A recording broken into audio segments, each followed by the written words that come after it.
नमस्कार दोस्तों, मेरा नाम है विजय कुमार गिरी और मैं आप लोगों का एक बार फिर से स्वागत करता हूं अपने यूट्यूब चैनल जिसका नाम है सुगा क्लासेस फॉर एग्रीकल्चर। दोस्तों, आज हम लोग पढ़ने वाले हैं एक कॉम्पिटिटिव बुक ऑफ एग्रीकल्चर जिसको डॉक्टर नीमराज सुंडा जी ने लिखा है।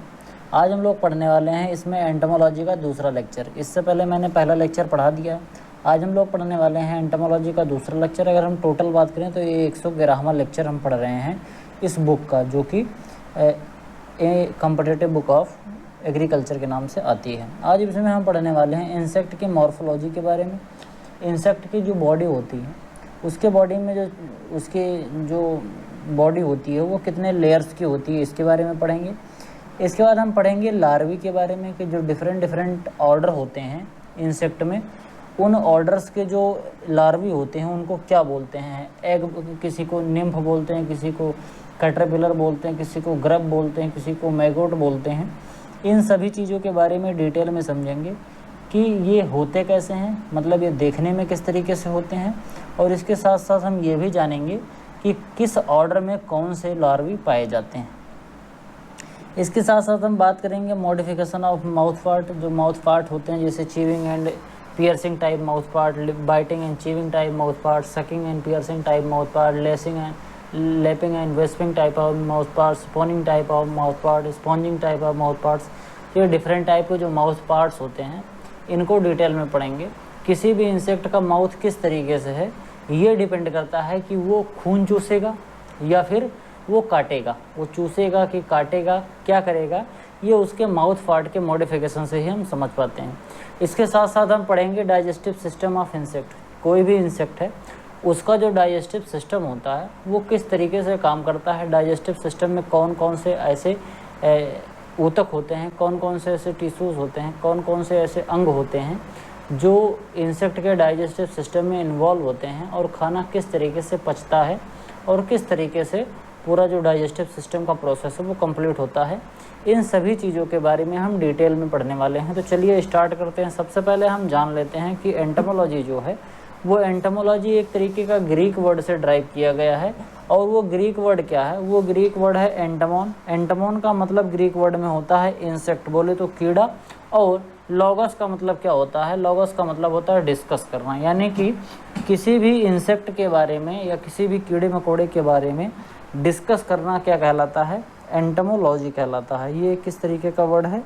एंटोमोलॉजी एक तरीके का ग्रीक वर्ड है। फिर आगे हम बात करते हैं इंसेक्ट मॉर्फोलॉजी। इंसेक्ट मॉर्फोलॉजी में हम क्या बात करेंगे कि इंसेक्ट का जो बॉडी वॉल होता है, बोले तो उसकी जो चमड़ी होती है इंसेक्ट की, उसकी बॉडी का जो ऊपरी सबसे ऊपरी आवरण होता है, इसमें कौन कौन से पार्ट्स होते हैं और ये किस तरीके से बने होते हैं, इनका काम क्या होता है, इनके अंदर कौन कौन से कंपोनेंट होते हैं, इसके बारे में पढ़ेंगे। तो सबसे पहले जो बॉडी वॉल होता है, जिनको हम बोलते हैं इंटेगुमेंट ऑफ इंसेक्ट, ये किसका बना होता है? ये काइटिनियस एक्सोस्केलेटन का बना होता है। जो भी इंसेक्ट होता है उसका बॉडी पार्ट जो सबसे ऊपरी वाला लेयर होती है वो किसकी बनी होती है? काइटिन की बनी होती है। इसी को बोलते हैं chitin exoskeleton. It is the outer most covering of insect and it is one of the most destructive feature of to serve as exoskeleton as a framework for attachment of muscles and barrier for retarding loss of water through outer surface of insect body। कहने का मतलब ये है कि ये जो insect का body होता है ये काइटिन का बना होता है, एक्सोस्केलेटन होता है। सबसे ऊपरी पार्ट जो होता है वो क्या होता है? एक्सोस्केलेटन होता है। इसका सबसे जो मेन काम क्या होता है कि ये इंसेक्ट को एक प्रॉपर आवरण प्रदान करता है।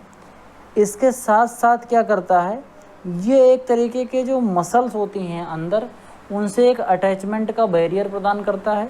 और इसके साथ साथ इंसेक्ट के बॉडी से जो वाटर निकलता है, वाटर वेपर जो फॉर्म होता है, बोले तो इंसेक्ट के बॉडी से जो पसीना निकलता है उसको निकालने के लिए भी ये ज़्यादा इम्पॉर्टेंट होता है। तो क्या बोलते हैं इसको बोलते हैं इंटेगुमेंट, जो कि किसका बना होता है? काइटिन का बना होता है। कई बार पूछा जाता है कि इंसेक्ट का जो ऊपरी चमड़ी होती है वो किसकी बनी होती है? Outer most layer of the insect is made up of chitin. ठीक, आगे बात करते हैं द स्ट्रक्चर ऑफ इंटेगुमेंट। जो इंटेगुमेंट होता है इसका स्ट्रक्चर किस तरीके से होता है? बोले तो इंसेक्ट का जो बॉडी वॉल होता है ये कितने पार्ट्स में डिवाइड होता है और हर पार्ट्स का क्या क्या मतलब होता है, क्या क्या काम होता है।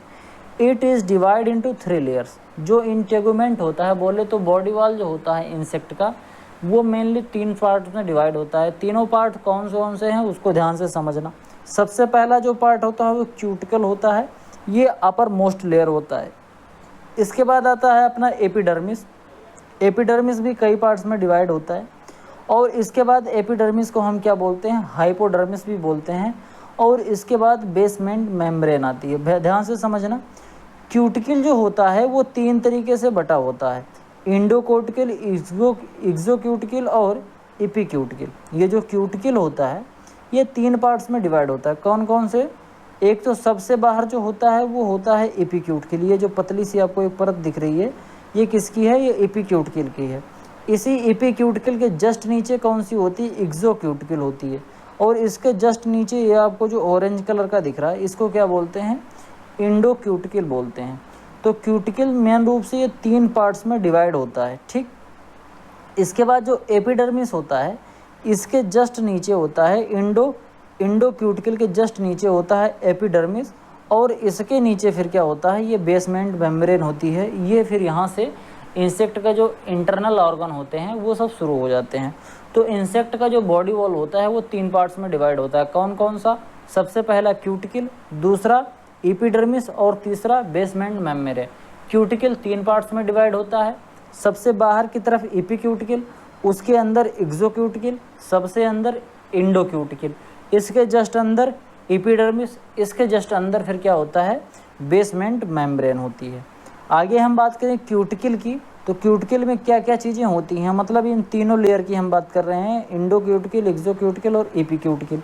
It is the outer most layer of integument. ये इंसेक्ट का जो इंटेगुमेंट होता है उसका सबसे आउटर मोस्ट पार्ट होता है। It is made of chitin. इसमें काइटिन 25 से लेकर 60% के आसपास तक इसके अंदर काइटिन पाया जाता है। और इसके साथ साथ इसमें लगभग 25 से लेकर 40% के आसपास इसके अंदर प्रोटीन भी पाई जाती है। मतलब कि इंसेक्ट का जो काइटिन होता है इसमें 25 से लेकर 60% तक काइटिन होता है और 25 से लेकर 40% के आसपास इसमें प्रोटीन भी पाया जाता है। It is non cellular, non living layer and secreted by hypodermis. बात समझना, इसके नीचे एक लेयर होती है हाइपोडर्मिस, जिसको अभी हम एपिडर्मिस के नाम से पढ़ रहे थे। अभी जैसे मैंने थोड़ी देर पहले बताया, एपिडर्मिस को हम हाइपोडर्मिस बोलते हैं।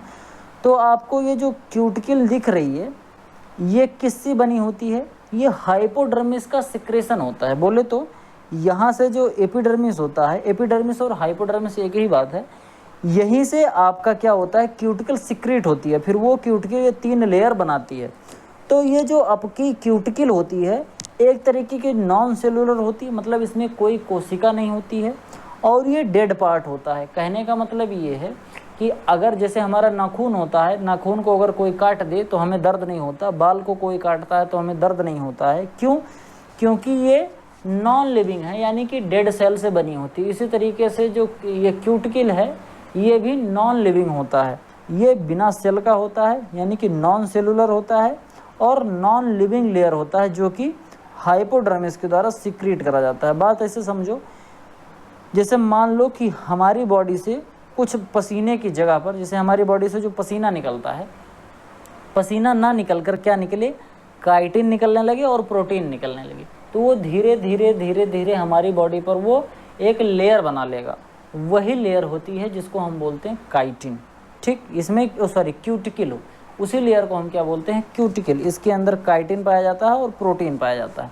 तो अगर आप ध्यान से देखेंगे तो आपका जो ये हाइपोडर्मिस है इसी का सिक्रेशन होता है, हाइपोडर्मिस से ही सिक्रेट करके बाहर निकलता है। इसी वजह से इसमें कोई लिविंग थिंग नहीं होता है, ये नॉन लिविंग होता है। और इसके साथ साथ क्या होता है?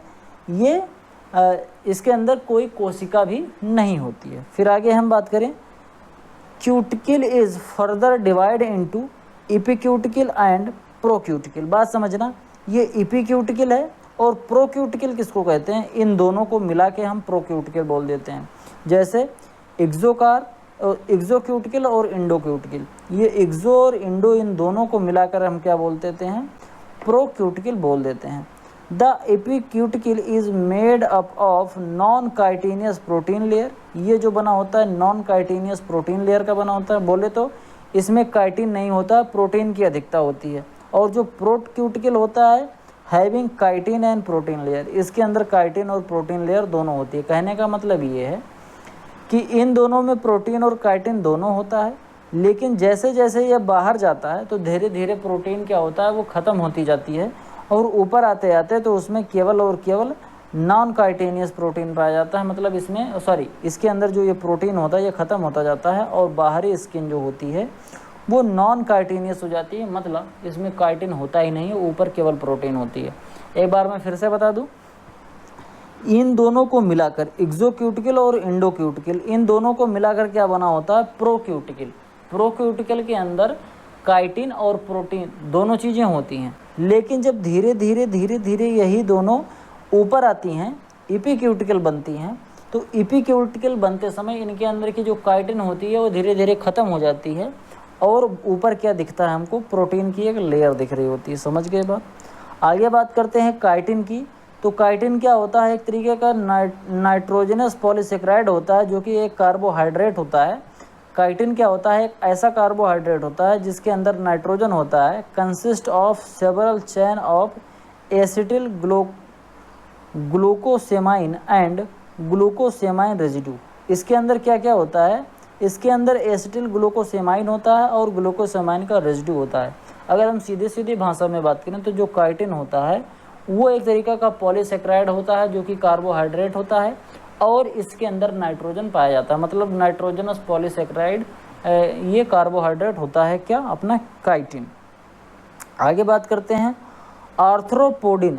The main structural protein of insect are known as arthropodin. अब इसके अंदर जो प्रोटीन पाया, जैसा मैंने बताया कि इंसेक्ट की जो स्किन होती है वो काइटिन और प्रोटीन की बनी होती है, तो इसमें जो प्रोटीन होता है उस प्रोटीन का क्या नाम है, आर्थ्रोपोडिन। आर्थ्रोपोडिन एक तरीके का प्रोटीन होता है जो कि एक स्ट्रक्चरल प्रोटीन होता है। किस में पाया जाता है, इंसेक्ट में पाया जाता है।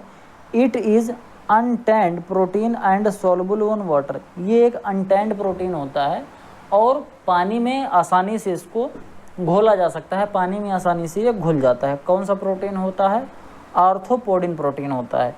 इंसेक्ट के अंदर जो प्रोटीन पाई जाती है वो किस नाम से पाई जाती है, आर्थ्रोपोडिन प्रोटीन होती है। फिर आगे बात करते हैं sclerotin. It is a tanned protein that is water insoluble. इसके अंदर एक और प्रोटीन भी पाई जाती है जिसका नाम है स्क्लेरोटिन। ये वाटर में इनसॉल्युबल प्रोटीन होती है, ये प्रोटीन वाटर में सॉल्युबल नहीं होती है।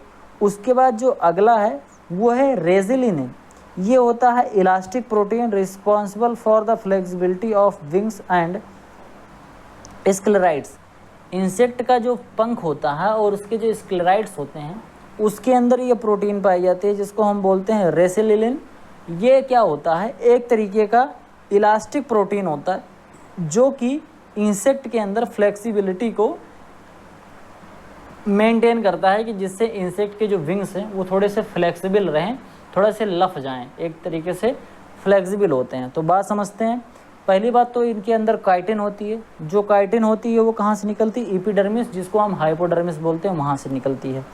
यहाँ पर प्रोटीन और काइटिन दोनों होते हैं, लेकिन यहाँ पर केवल प्रोटीन होता है, काइटिन की मात्रा कम होती है। अगर हम पूरे में बात करें तो पूरे में काइटिन ज़्यादा पाया जाता है, प्रोटीन थोड़ी कम मात्रा में पाई जाती है।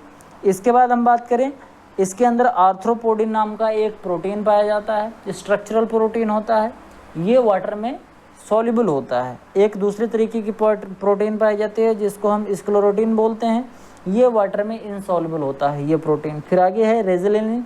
एक तरीके का ये इलास्टिक प्रोटीन होता है जो कि रिस्पॉन्सिबल होता है विंग्स में और स्क्लेराइड्स में। जो इंसेक्ट का विंग्स और स्क्लेराइड्स होता है उसमें फ्लेक्सिबिलिटी लाने के लिए ये एक तरीके का फ्लेक्सिबल प्रोटीन होता है, इलास्टिक प्रोटीन होता है। आगे बात करते हैं एपिडर्मिस या हाइपोडर्मिस। अब इस लेयर की हम बात करते हैं। आपका जो ये काइटिन वाली लेयर थी वो ख़त्म हुई। अब आगे हम बात करते हैं किसकी, आगे बात करते हैं एपिडर्मिस। ये काइटिन लेयर को हम क्या बोलते हैं, इस काइटिन लेयर को हम क्या बोलते हैं, क्यूटिकल बोलते हैं। अब आगे हम बात करेंगे किस चीज़ की, आगे बात करेंगे एपिडर्मिस की, जिसको हम हाइपोडर्मिस बोलते हैं। ये आपकी ये दूसरी लेयर होती है, ठीक। It is the second layer beneath cuticle, cuticle के जस्ट नीचे होती है ये आपकी एपिडर्मिस नाम की layer. It is A unicellular active layer of the body wall, ये एक तरीका के एक्टिव लेयर होती है, मतलब इसके अंदर ब्लड सर्कुलेशन भी होता है और इसके अंदर सेंसिटिविटी भी होती है, मतलब इसमें लाइव सेल्स होती हैं, डेड सेल नहीं होती है। तो ये एक तरीके का बॉडी पार्ट होता है। The main function is to secrete cuticle, इसका जो मेन फंक्शन होता है एपिडर्मिस या हाइपोडर्मिस का, वो क्यूटिकल सिक्रीट करना होता है, क्यूटिकल निकालना होता है अपना, ये जो लेयर बन रही होती है उसके लिए। फिर आगे बात करते हैं बेसमेंट मेम्ब्रेन की, ये सबसे नीचे वाली परत होती है। पहली परत क्यूटिकल की, दूसरी परत किसकी है, एपिडर्मिस की, और सबसे नीचे वाली परत होती है बेसमेंट मेम्ब्रेन की। इसके बाद फिर जो इंसेक्ट होता है इसके बॉडी के पार्ट्स स्टार्ट हो जाते हैं। बेसमेंट मेम्ब्रेन की बात करें, it is inner most non cuticle layer, it is inner most non cellular layer of insect integument to which muscles are attach. इसके नीचे से फिर जो इंसेक्ट होता है उसकी मसल्स स्टार्ट हो जाती हैं। इंसेक्ट की जो मेन बॉडी होती है वो यहाँ से स्टार्ट हो जाती है, कहने का मतलब यहाँ से फिर आपकी जो मसल्स होती हैं उनका स्टार्टमेंट हो जाता है, ठीक। ये क्या होता है, इनर मोस्ट लेयर होती है बॉडी वॉल का, जो बॉडी की वॉल होती है, मतलब जो चमड़ी की परत होती है एक तरीके से हम कह सकते हैं, ये उसका सबसे नीचे का पार्ट होता है, जो सबसे भीतर का पार्ट होता है, जिसको हम क्या बोलते हैं, बेसमेंट मेम्ब्रेन। आगे बात करते हैं मोल्टिंग, एक तरीके की प्रोसेस होती है। द कास्टिंग या shedding of old cuticle is known as moulting. बात समझते हैं, जब इंसेक्ट के बॉडी पर जो क्यूटिकल होता है ये धीरे धीरे बढ़ते बढ़ते बहुत ज़्यादा हो जाता है, तो क्या करता है इंसेक्ट, इसको निकालता है। सांप भी इसी तरीके से निकालता है, जिसको हम क्या बोलते हैं, केंचुली छोड़ना। इसमें आप ध्यान से देखेंगे तो आप पाएंगे कि ये इंसेक्ट की एक क्यूटिकल की पूरी लेयर है और इसको फाड़कर एक नया इंसेक्ट यहाँ से निकल रहा है। कहने का मतलब ये अपनी बॉडी पर जो ऊपर का क्यूटिकल था उसको निकाल के ये बाहर फिर से तरोताज़ा होके निकल रहा है, अपनी बॉडी का जो क्यूटिकल है उसको छोड़ दे रहा है, जैसे केंचुली छोड़ना सांप में कहते हैं। तो इसी को हम बोलते हैं कास्टिंग या फिर शेडिंग बोलते हैं आउटर मोस्ट क्यूटिकल की, जिसको किस नाम से जाना जाता है, जिसको हम मोल्टिंग के नाम से जानते हैं। It is necessary to growth of insect, insect की ग्रोथ के लिए काफ़ी ज़्यादा ज़रूरी है, क्योंकि अगर आप ध्यान से देखेंगे तो क्यूटिकल की लेयर जैसे जैसे बड़ी होती जाती है वैसे वैसे ये इंसेक्ट को इसके अंदर ही, अपने अंदर ही जकड़ लेती है। क्यूटिकल अपने अंदर इंसेक्ट को जकड़ लेती है, जिससे इंसेक्ट अपना ग्रोथ नहीं कर पाता। तो क्या होता है, अंतिम में क्यूटिकल की लेयर को फाड़ देता है इंसेक्ट और फाड़ के फिर बाहर निकल जाता है। आगे बात करते हैं, it has two process of, इसके अंदर दो प्रोसेस होती है, एक तो होती है एपोलाइसिस और दूसरी होती एक्डिसिस। इसको हम आगे कभी बताएंगे एपोलाइसिस क्या होता है और एक्डिसिस क्या होता है। मतलब केवल इतना समझ लीजिए कि मोल्टिंग क्या होती है, कास्टिंग या shedding of old cuticle is known as moulting. आगे फिर हम बात करते हैं लार्वी की। देखो बात समझना, जैसे कि इंसेक्ट के अंदर मेटामॉर्फोसिस होता है, किसी में इनकम्प्लीट मेटामॉर्फोसिस होता है, किसी में कंप्लीट मेटामॉर्फोसिस होता है। इसमें क्या होता है कि इंसेक्ट का जो एग होता है, एग से लेकर एडल्ट तक पहुंचने में ढेर सारे बीच में स्टेप्स आते हैं। तो ये हर ऑर्डर का इंसेक्ट के अंदर जो इंसेक्ट होता है उसके अंदर अलग अलग ऑर्डर में, इंसेक्टा जो होता है इसके अंदर अलग अलग ऑर्डर में अलग अलग लार्वे अलग अलग नाम से जाने जाते हैं। उसी में से निम्फ, कैटरपिलर, ग्रब, मैगोट, ये डिफरेंट टाइप के नाम होते हैं।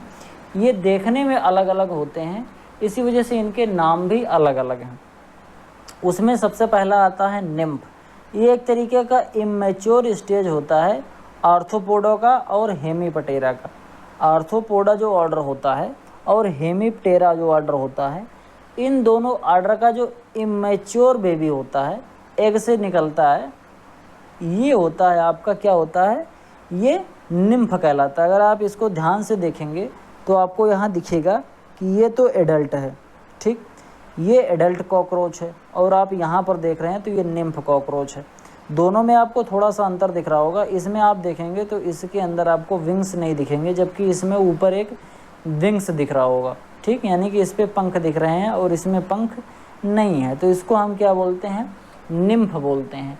निम्फ कौन कौन से ऑर्डर में आपको देखने को मिलेंगे? ऑर्डर आपका ऑर्थोपटेरा जो है और हेमीपटेरा जो है, इनका जो इमेच्योर स्टेज होता है वो निम्फ प्रोड्यूस करता है, वो निम्फ के नाम से जाना जाता है। ऑर्थोपटेरा में अगर हम बात करें तो कौन कौन आता है? ऑर्थोपटेरा में आपका ग्रॉस हॉपर आता है और लोकस्ट आता है, ठीक, जैसे ब्राउन ग्रॉस हॉपर आता है और इसके साथ साथ आपका ग्रीन ग्रॉस हॉपर आता है, और एक लोकस्ट भी आता है जो कि रॉक डेजर्ट एरिया में पाया जाता है, डेजर्ट रॉकस्ट बोलते हैं। इंटरनेशनल पेस्ट होता है, इंटरनेशनल आपका ये इंटरनेशनल पेस्ट के रूप में इसको मान्यता प्राप्त है, मतलब इंटरनेशनल पेस्ट होता है, ठीक, लोकस्ट। इसके बाद अगर हम बात करें हेमीपटेरा की, तो हेमीपटेरा जो ऑर्डर है उसमें आपका आता है बग, जैसे मिली बग होता है वो बग, वाइट फ्लाई, एफिड और जैसिड। ये जितने इंसेक्ट हैं, चाहे बग हो, चाहे कोई वाइट फ्लाई हो, या एफिड हो, या फिर जैसिड हो, ये सभी हेमीपटेरा में आते हैं। इन सभी का जो इमेच्योर स्टेज होता है वो किस नाम से जाना जाता है? ये सभी निम्फ के नाम से जाने जाते हैं। आगे बात करते हैं कैटरपिलर, जिसको हम हिंदी में इल्ली भी कहते हैं, ठीक, क्या नाम जिससे जानते हैं इसको? कैटरपिलर को हिंदी में इल्ली भी कहते हैं। इसका जो लार्वा होता है, कैटरपिलर किसको बोलते हैं? जो कि लेपिडोप्टेरा फैमिली का लार्वा होता है, उसको हम क्या बोलते हैं? कैटरपिलर बोलते हैं। कैटरपिलर किस ऑर्डर में पाया जाता है? कैटरपिलर आपका जो है लेपिडोप्टेरा में पाया जाता है। एक चीज़ मैं आपको बहुत ध्यान से बताता हुआ चलूँ, ये चीज़ें जो मैं पढ़ा रहा हूँ ये बहुत ही ज़्यादा इम्पॉर्टेंट हैं। एंटोमोलॉजी से क्वेश्चन कई बार इसमें से पूछा जाता है। जैसे मान लीजिए आपसे पूछा जाएगा वॉल वर्म जो होता है, इसका इमेच्योर जो स्टेज होता है वो किस नाम से जाना जाता है? निम्फ के नाम से जाना जाता है, कैटरपिलर के नाम से जाना जाता है, मैगोट के नाम से जाना जाता है, या ग्रब के नाम से जाना जाता है? तो अगर आपने डिटेल में पढ़ा होगा कि हाँ जो ये बॉल वर्म होता है ये लेपिडोप्टेरा फैमिली, लेपिडोप्टेरा ऑर्डर से आता है, और इस ऑर्डर का जो इमेच्योर होता है, इमेच्योर स्टेट जो होता है वो कैटरपिलर के नाम से जाना जाता है, तो आप आसानी से इसका उत्तर दे पाएंगे। कैटरपिलर इस तरीके का होता है, जब इमेच्योर स्टेज में होता है तब ऐसे होता है, फिर बाद में ये प्यूपा बनाता है, और प्यूपा बनाने के बाद तब ये इस तरीके से बाहर निकलता है, ठीक, तो ये बन जाता है अपना तितली। ये इसका ये जो लार्वी होती है कैटरपिलर, ये किस ऑर्डर का लार्वा होता है? ये होता है लेपिडोप्टेरा का। लेपिडोप्टेरा जो ऑर्डर होता है उसका जो लार्वा होता है वो कैटरपिलर के नाम से जाना जाता है। अब लेपिडोप्टेरा ऑर्डर में आता कौन कौन सा है? मोथ आते हैं, बॉल वर्म आते हैं, बोरर आते हैं, और सेमी लूपर आते हैं। ये जितने इंसेक्ट हैं ये सभी किस में आते हैं? लेपिडोप्टेरा में आते हैं। इनका जो लार्वा होता है वो कैटरपिलर के नाम से जाना जाता है। इसके बाद हम बात करते हैं ग्रब की। इस तरीके का आपको ग्रब देखने को मिलता है। आपको जब सॉइल में आप ध्यान से देखते होंगे, सॉइल में जुताई करते समय आपको दिखता होगा, बरसात के मौसम में ये ज़्यादा दिखता है, जहाँ पर नमी ज़्यादा होती है वहाँ पर आपको ये ग्रब दिख सकता है। ये किसका लार्वा होता है? कोलियोप्टेरा और हाइमेनोप्टेरा जो फैमिली होती है, कोलियोप्टेरा और हाइमेनोप्टेरा का जो ऑर्डर होता है इंसेक्ट का, इस ऑर्डर का जो लार्वा होता है वो ग्रब नाम से जाना जाता है। ग्रब जब ये बाद में एडल्ट बनता है तो आपको इस तरीके को देखने को मिलता है। फिर आगे हम बात करते हैं मैगोट की। मैगोट क्या होता है? ये डिप्थेरा जो ऑर्डर होता है इंसेक्ट के अंदर, जो एक डिप्थेरा ऑर्डर होता है, इस ऑर्डर का जो लार्वा होता है वो मैगोट के नाम से जाना जाता है। एक चीज़ मैं आपको और बताऊं, आप लोगों ने कभी अगर कुत्ता पाला हो या आप जानवर पालते हैं गाय और भैंस, अगर आपने कभी ऐसा देखा हो कि गाय भैंस के बॉडी में कहीं पर कीड़े पड़ गए हों, उसको क्या कहते हैं कि कीड़ा पड़ गया है, तो आप एक चीज़ बहुत ध्यान से देखिए, वहाँ पर जो आपको कीड़े दिखेंगे उस कीड़े के आसपास आपको ये मक्खी दिखेगी, और इस तरीके के कीड़े उसके जहाँ पर घाव हुआ रहेगा उस घाव में इस तरीके के ढेर सारे कीड़े आपको देखने को मिलते हैं। एक ऑयल आता है तारपीन तेल के नाम से, तारपीन का ऑयल आता है, इसी ऑयल का यूज किया जाता है, उस घाव पर डालते हैं। तो जैसे ही तारपीन का तेल पड़ता है तो ये जो मैगोट होते हैं ये ढेर सारे बाहर निकलने लगते हैं और बहुत सी खुजली होने लगती है जानवर को, वो जानवर बहुत छटपटाता है। तो आपको अगर ध्यान से आप देखेंगे तो क्या होता है कि ये जो मक्खी होती है, ये मक्खी ये डिप्थेरा ऑर्डर से आती है। डिप्थेरा ऑर्डर जो होता है इंसेक्ट का, वहाँ से आती है। ये मक्खी क्या करती है कि अगर कहीं भी किसी जानवर को कहीं कट फिट गया है तो कटे हुए भाग पर जाती है, वहाँ तो पहले ये खाती है, उसको काट के खा जाती है, वहाँ पर बैठती है। इसके साथ साथ ये अपना जो मैगोट है, यानी कि जो अपना ये मैगोट होता है वो वहीं पर दे देती है। ठीक, मतलब अपनी बॉडी से निकालती है और ये मैगोट फैला देती है। फिर बाद में वहाँ ढेर सारे ऐसे मैगोट हो जाते हैं। मैंने तो लाइव देखा है कि ये मक्खी मैगोट अपना निकालती है किस तरीके से। वो जैसे मैगोट निकलेगा तुरंत वो चलने लगता है।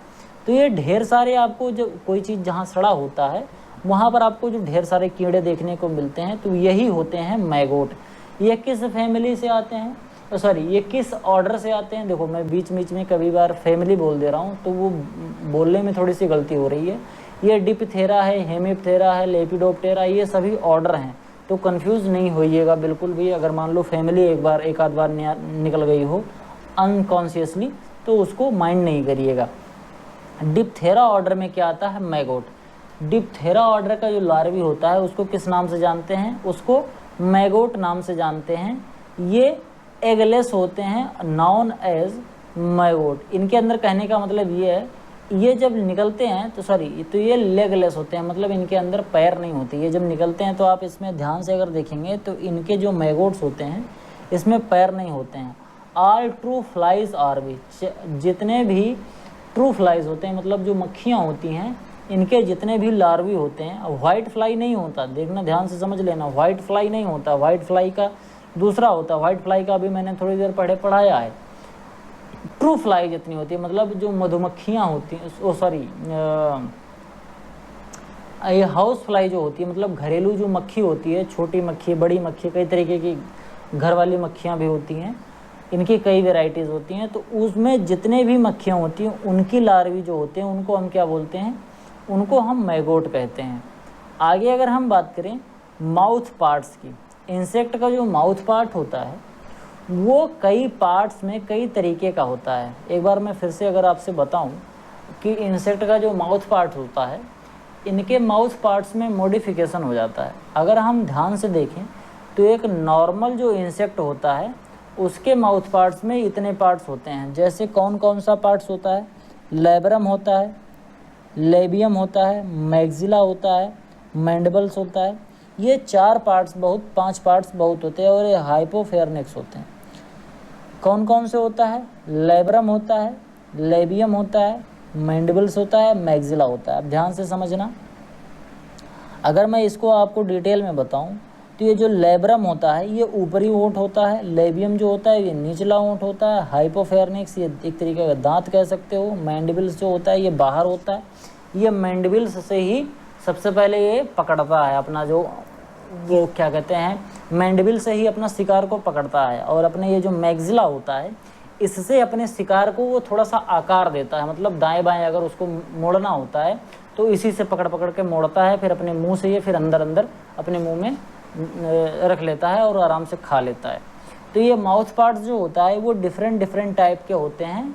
इनका जो ये चीज़ होता है लेब्रम होता है और लेबियम होता है और हाइपोफेरनिक्स होता है, इनके अंदर थोड़े से मॉडिफिकेशन हो जाते हैं और इसी मॉडिफिकेशन की वजह से इनका माउथ पार्ट्स अलग अलग हो जाता है। देखो एक चीज़ मैं और बता दे रहा हूँ आपको, हो सकता है कि आपको ये माउथ पार्ट्स अभी आसानी से नहीं पता हो, ठीक, ये मैं मान सकता हूँ, क्योंकि अगर आपने एलिमेंट्री एंटोमोलॉजी या फंडामेंटल्स ऑफ एंटोमोलॉजी नहीं पढ़ा है तो आपको इसको समझने में थोड़ी सी प्रॉब्लम हो सकती है।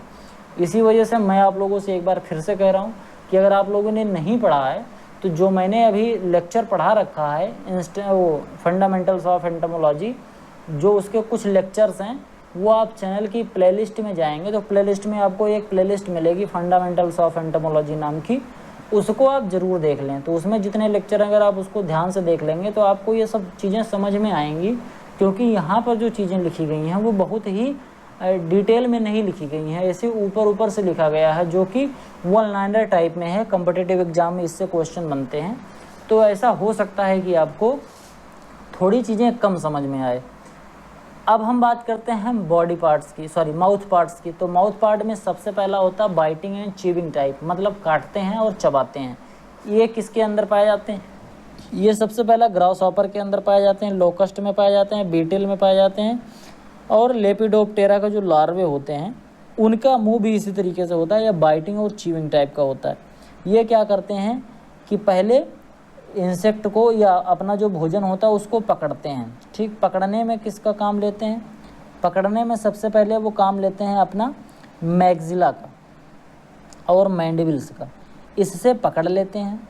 और मैक्सिली से आपका क्या करते हैं, इसको ऐसे पलटते रहते हैं। जैसे मान लो किसी चीज़ को पकड़ा, तो अगर इससे अगर वो पकड़ा है तो पकड़ के ये मुंह में अकेले डालेगा, लेकिन अगर मान लो इसको इधर उधर दाएं बाएं थोड़ा सा घुमाना हो अपने भोजन को, तो किससे घुमाएगा? मैक्सिला का मदद से। इसके बाद लेब्रम और लेबियम जो होता है, ये ऊपर और नीचे के ओंठ होते हैं, और इसके अंदर फिर चला जाता है, तो अपना वो चबाता रहता है। तो इसको क्या बोलते हैं? बाइटिंग और चीविंग टाइप। मतलब ये बाइट करता है, बोले तो काट लेता है, और चीविंग का मतलब फिर वो चबाता रहता है।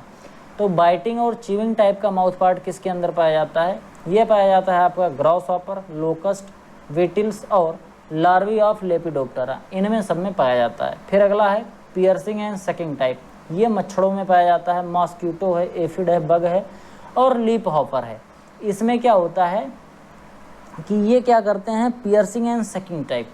ये जिस पर बैठते हैं सबसे पहले उसको पियर्स कर देते हैं, मतलब चुभोते हैं, और उसके बाद तब चूसते हैं। चुभोने और चूसने वाले, इसमें आप अगर ध्यान से देखेंगे तो इसका जो लेब्रम होता है, ये लेब्रम बहुत बड़ा हो जाता है। आपको ये जो ब्लू कलर का दिख रहा है, ये लेब्रम है, ये काफ़ी बड़ा हो जाता है। इसी लेब्रम को ये आपकी चमड़ी में घुसेड़ लेते हैं मॉस्क्यूटो, और फिर पियर्सिंग कर लेते हैं, मतलब उसके अंदर छेद कर लिए और फिर उसके बाद खून चूस रहे हैं। तो पियर्सिंग और सकिंग टाइप का माउथ पार्ट किस में पाया जाता है? मॉस्क्यूटो में पाया जाता है, एफिड में और बग में और लीफ हॉपर में ये सब चीज़ें पाई जाती हैं। फिर आता है स्पॉन्जिंग टाइप। इसमें क्या होता है कि इनका ये जो लेब्रम होता है, ये लेब्रम, इनके लेब्रम में ये आगे आपको क्या दिखेगा?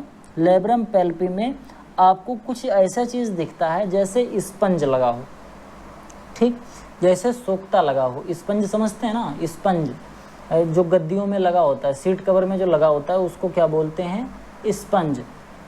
तो इनका ये जो लेब्रम होता है, इसके लेब्रम में, सॉरी लेबलम में, इसके लेबलम में क्या पाया जाता है?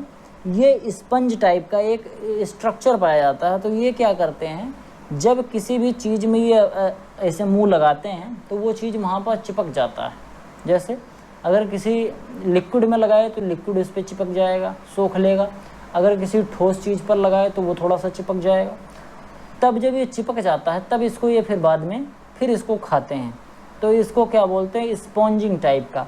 ये किसके अंदर पाया जाता है? ये हाउस फ्लाई में पाया जाता है। किसी दिन आप घरेलू जो मक्खी होती है उसको पकड़िए, तो आप बहुत ध्यान से उसको देखिए वो किस तरीके से होता है। या आप इसको ऐसे भी देख सकते हैं, जब कभी भी मक्खी बैठी हो आपके खाने पर या कहीं ऐसे, तो अगर आप ध्यान से देखें तो वो क्या करती है कि उसका जो ये वाला पार्ट है, सबसे पहले वो खाने में ऐसे ऐसे 2-3 बार लगाएगी। उसके बाद जो इसके अगले वाले पैर होते हैं, उसी अगले वाले पैर से वो कायदे से पोंछती है अपना मुंह, फिर उसके बाद ऐसा लगाती है, फिर अपना मुंह पोंछती है। तो ये चीज़ आपको किस में देखने को मिलेगा? ये आपको हाउस फ्लाई में देखने को मिलता है। चलिए अब आगे बात करते हैं। अगला जो अपना है वो है सिफोनिंग टाइप का। ये किसके अंदर पाया जाता है? ये बटरफ्लाई और मॉथ के अंदर पाया जाता है। इसमें क्या होता है कि आपका ये जो लेब्रम होता है, ये लेब्रम आगे जाकर इस तरीके से मुड़ जाता है। तो किसी चीज़ को जब ये किसको खाना होता है तो पहले इसी में फंसा के तब ये खाता है। ये किसके अंदर पाया जाता है? ये अपना जो बटरफ्लाई होता है और जो मॉथ होता है उसके अंदर इस तरीके का सिफोनिंग टाइप का जो माउथ पार्ट है ये पाया जाता है। फिर आगे हम बात करते हैं च्यूइंग एंड लैपिंग टाइप का।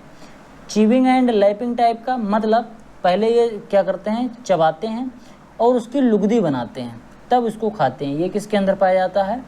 हनी बी के अंदर, मतलब मधुमक्खी में पाया जाता है। इसमें जो लेब्रम होता है वो इस तरीके के मॉडिफिकेशन में आ जाता है, एक लंबा सा और आगे इसके बहुत ढेर सारे रोए बन जाते हैं। तो ये च्यूइंग एंड लैपिंग टाइप का माउथ पार्ट इसके अंदर पाया जाता है।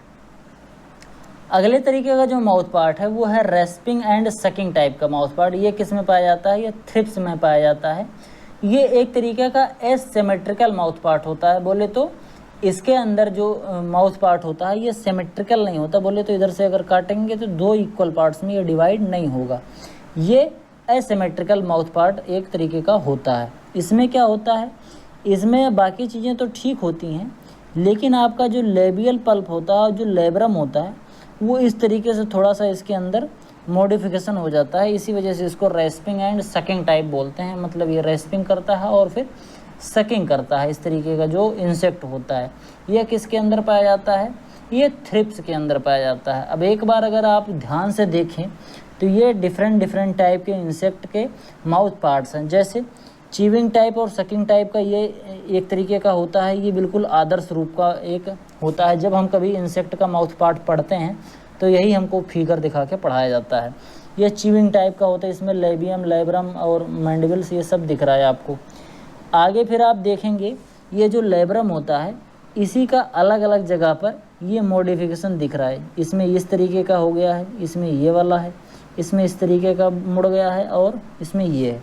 च्यूइंग टाइप में ऐसा होता है, सकिंग टाइप में ऐसा हो जाता है, पियर्सिंग और सकिंग टाइप में ऐसा हो जाता है और च्यूइंग एंड लैपिंग टाइप में इस तरीके का आपको देखने को मिलता है। इसके बाद आता है डाइजेस्टिव सिस्टम। ध्यान से समझना, दिल थाम के बैठना, काफ़ी बड़ा है।